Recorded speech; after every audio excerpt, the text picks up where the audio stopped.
아이를 키우고 하다가 계속 이런 생활과 이런 교육에 대한 필요성을 계속 느껴서 아이들이 자라면 이제 그 초등 또 대안적인 학교 교육을 또 생각을 하게 되고 그러다가 초등 대안학교도 만들게 되고 또 홈스쿨링 하는 부모들도 생겨나고. 부천 산 어린이집 처음 만들 때는 17가구가 모여서 만들었고요.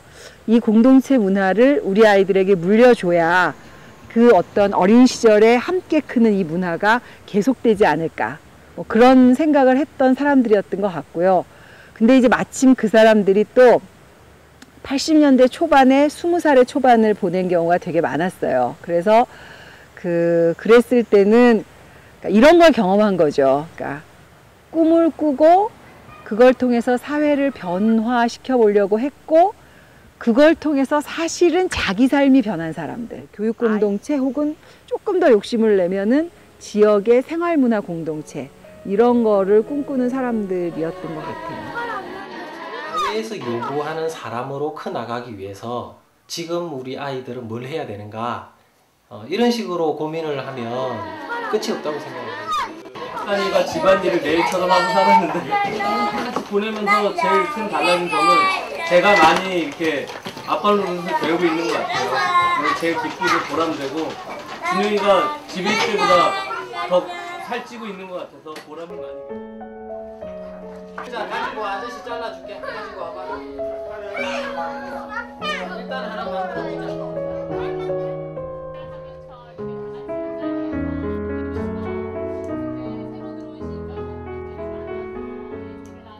부천 산 어린이집을 모태로 산 어린이학교로 확대해 지역에 뿌리를 내리고 있었다.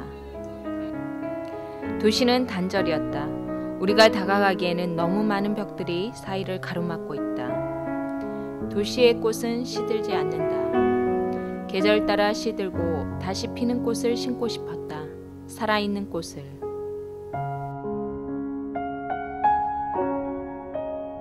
육아도 이렇게 하니까 정말 이것이 좋구나라고 하는 것을 크게 깨달았기 때문에 학교를 만들 감히, 그러니까 그 당시로는 진짜 무모한 거지.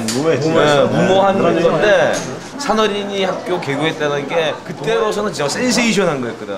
교육이라는 게 머릿속의 교육이 아니라 정신의 교육이 아니라 몸과 마음이 같이 가는 교육이 굉장히 중요하다고 생각을 해요. 혹은 부모님들이 만드는 연극 만들기 뭐 이런 것들도 충분히 가능하거든요. 그게 이제 공동체 커뮤니티 시어터의 가장 이제 출발이 되는 지점입니다. 참 어려운 질문인데, 제가 느낀 공동체라면 이게 이런 문구가 갑자기 생각이 나는데, 이제 행복이라는 건 어떤 목표점이 아니라 그 과정이다. 산 어린이집하고 산 방과후 아줌마들 다 만나서 좋아. 그들에게 공동체란 넓고 큰 것이 아니었다. 하루하루 살아가는 가정 속에 배우고 가르치고 서로가 깨어있는 그런 작은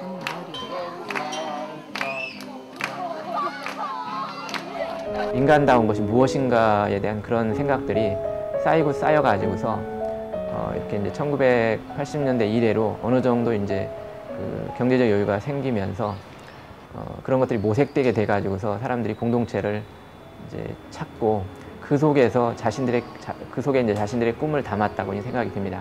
그냥 마을에서 집안에서 교육이란 이름으로 아이들을 모아서 어떤 배움을 나누어 나가든, 저는 어쨌든 다 교육이라는 이름 하에 그것들을 인정을 해줘야 된다고 생각을 해요.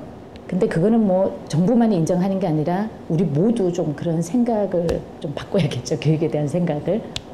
사람은 언제 어디서나 모든 곳에서 다 배울 수 있다는 거, 배움은 어디서나 일어난다는 것을 저는 굉장히 많이 깨달았고, 굳어진 그 의식으로 바라본다면은 세상은 항시 고정된 그 사물에 불과한데, 그 아이 같은 눈으로 항시 변화하는 속에서 그 새로운 시각에서 바라본다면은 항시 그 속에 희망은 있는 것 같고, 그것들을 좀 더 섬세한 안목을 가지고 이렇게 찾아가는 거, 그게 그러니까 우리가 우리 땅에서 우리 삶을 통해서 건설해낸 것, 그런 것들의 소중함, 이런 문제의식이 있었던 것 같아요. 그래서 이런 공동체 운동으로 또 그 평화, 그 다음에 생태, 이런 것들이 아주 구체적인 나의 삶과 직결된 속에서 만들어 나가는 그런 것들에 대한 노력이 공동육아나 지역에서의 대안학교나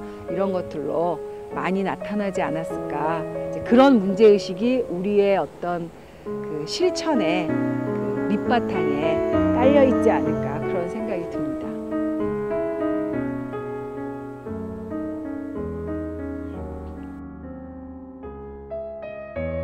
그들은 꿈이 아닌 현실로 이 땅에 새로운 싹들을 키우고 있었다.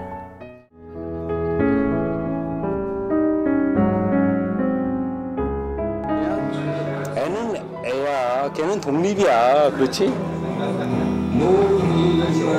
야, 영근아, 내가 나이가 40이 아니라 우리 부모님이 나를 봤을 때 그럴 거라고 생각해 두니까 나는 이 노래 들으면 막 사무쳐. 결론가네.